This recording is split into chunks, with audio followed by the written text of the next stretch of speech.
কাৰণ ব্যৱধান দিনে দিনে বাঢ়ি আছে।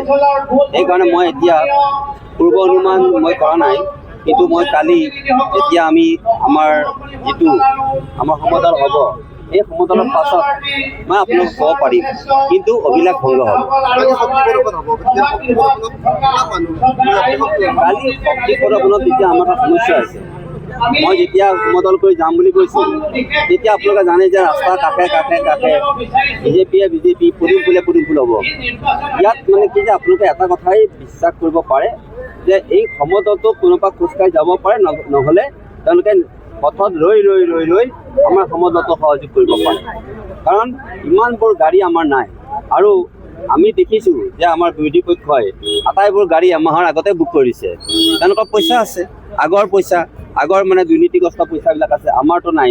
কিন্তু আমি যি ধৰণে ৰাইজে সহায় কৰিছে, যি ধৰণে ৰাইজে নিজে গাড়ী লৈ যাব, নিজে মানে মটৰচাইকেল লৈ যাব, গতিকে এই ধৰণে আমি কি কৰিছোঁ যে যিয়ে যেনেকৈ আহিব পাৰে তেনেকৈ আমি কৈছোঁ। তথাপিতো আমি আশা ৰাখিছোঁ যে আমাৰ সমদলটোত কমেও 15,000 বা 20,000 মানুহ হ'ব বুলি মোৰ ধাৰণা।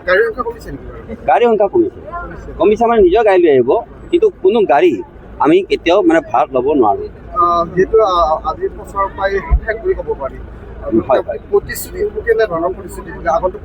প্ৰতিশ্ৰুতি যিখিনি কাম আধৰুৱা হৈছে আৰু যিবিলাক নেকি সপোন মোৰ আছিল, সেই সপোনবোৰ পূৰ্ণ কৰিবৰ কাৰণে এটা সুযোগ পাইছোঁ, সেইখিনি মই নিশ্চিতভাৱে কৰিম।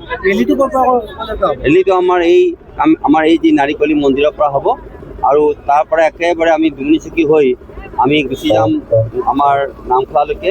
নামখোলাৰ পৰা আকৌ আমি উভতি আহিম আমাৰ মহিলাৰ পৰা হৈ পেলাই আহি আকৌ আমি কিছুমান আমাৰ অভ্যন্তৰত আমি সোমাম। আমাৰ এই অভ্যন্তৰৰ মাজেদি আহি গাঁৱৰ মাজেদি আহি আমি আকৌ চিপাঝাৰ পাম। চিপাঝাৰৰ পৰা আকৌ আমি যাত্ৰা কৰিম দেওমনলৈকে। আমি তেনেকৈ এতিয়ালৈকে যোগাযোগ কৰা নাই, কিয় যে আমাৰ গোটেই হাই প্ৰফাইল নেতা সকলোবিলাক ব্যস্ত আছে নিজৰ এলেকাত। এইবাৰ তেনেকৈ নিৰ্বাচনটো এটা জেগাতে হৈছে, এটা সংখ্যাতে হৈছে। সেইকাৰণে একো চিন্তা নকৰিব। আমাৰ হাই প্ৰফাইল হৈছে কোন জানে? আমাৰ জনতা, আমাৰ ৰাইজ, সেয়ে আমাৰ একমাত্ৰ সম্পদ। আজি দিনটোতো মই কালি ৰাতিপুৱালৈকে আপোনালোকে দেখিছে, কালি ৰাতিপুৱালৈকে মানুহ ৰৈ আছে, আজিও ৰৈ থাকিব মই জানো। গতিকে মই জানো যে এই ৰাইজে জনতা জনাৰ্দন, গতিকে ইয়াত আমি কোনো ধৰণৰ হাই প্ৰফাইলে হওক, কোনো ধৰণৰ মানুহৰ আমাৰ কোনো প্ৰয়োজন নাই। ডক্টৰ হিমন্ত বিশ্ব শৰ্মা ডাঙৰীয়া যদি পাৰে, কৈছিলোঁ এবাৰ আহিবলৈ, কিন্তু আহিব ক'ত পাৰিব, তেওঁই মানে বিভিন্ন দিশ চাব লাগে।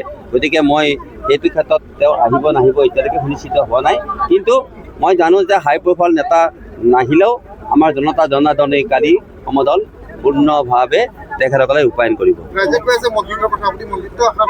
নাই, এইবিলাক মন্ত্ৰিত্বৰ কথাটো আমাৰ মুখ্যমন্ত্ৰী মহোদয়ৰ কথা। আগতে জিকা যাওক, জিকাৰ পিছতহে তেওঁ যি ধৰণে মানে মুখ্যমন্ত্ৰী যি ধৰণে কৰিব, সেই ধৰণে মন্ত্ৰী হ'ব।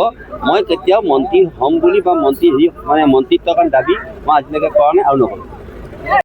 চিপাঝাৰ বিধানসভা সমষ্টিত এইবাৰ আমি ৰেকৰ্ড সংখ্যক ভোটত আমি জয়লাভ কৰিম। যিহেতু আমি সমষ্টিৰ বিভিন্ন ঠাইত আমি ঘূৰি আছোঁ, আমি কমেও 60,000 ভোট লৈ আমি চিপাঝাৰ সমষ্টিৰ পৰা ডক্টৰ পৰমানন্দ ৰাজবংশীক, আমি ডক্টৰ হিমন্ত বিশ্ব শৰ্মাক আমি এই আসনখন আমি উপহাৰ দিম। হয়, চিপাঝাৰ পৌৰসভাৰ আৰু আমাৰ যি বুথ আছে, 2টা বুথ আছে, সেই বুথত আমি 100% ভোট আমি পৰমানন্দ ৰাজবংশীক দিবৰ কাৰণে আমি চেষ্টা কৰি আছোঁ, আৰু আমি কমেও 90% ভোট আমি পৰমানন্দ ৰাজবংশীক আমি এই বুথৰ পৰা আমি দিম, 2টা বুথৰ পৰা।